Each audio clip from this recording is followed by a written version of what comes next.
بلا سكر وبلا نشا، بطريقة صحية. مشروب شتوي اللي غادي يقوي لك المناعة ويعطيك الطاقة، غادي يبغيه الصغير قبل الكبير. غادي نحتاج 14 حبة ديال التمر يكون مغسول مزيان ومنزوع النوى ديالو. غادي نضيف ليه 2 كيسان ديال الحليب يكون مغلي مزيان، وغادي نخليه يرقد ولا يرطب حتى يرطب لينا التمر. من بعد غادي نطحنوه. غادي نخلي التمر يرطب مزيان على الاقل 5 دقائق. من بعد غادي نطحنو مزيان في الطحانه حتى ما غيبقاوش فيه هذوك القشور ولا اي شوائب ديال التمر، يعني يولي سموث.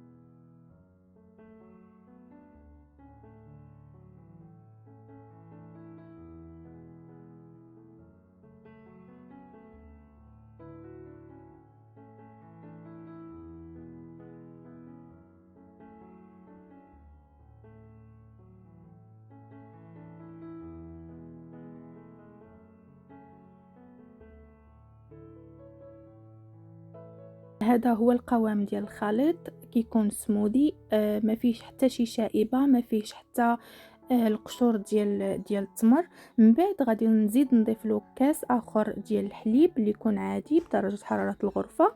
غادي نضيفه للخليط. في المجموع ديال الحليب عندنا 3 ديال الكيسان.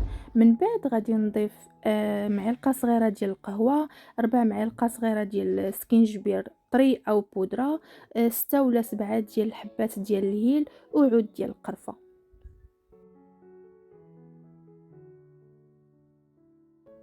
في التوابل هنا راه درت القهوة سريعة الذوبان، ماشي القهوة حبوب العادية. غادي نخلطهم مزيان مع بعضياتهم حتى تذوب ليا القهوة. من بعد غنحطو على نار هادئة حتى تطلع الغلية ديال الحليب.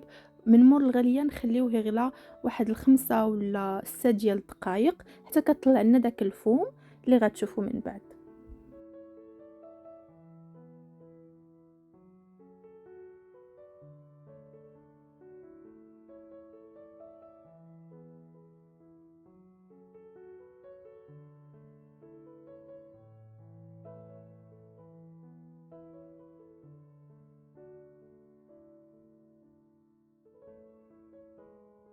انا هنا صفيته ودرته في البريق، وهذا هو القوام. بصحة وراحة.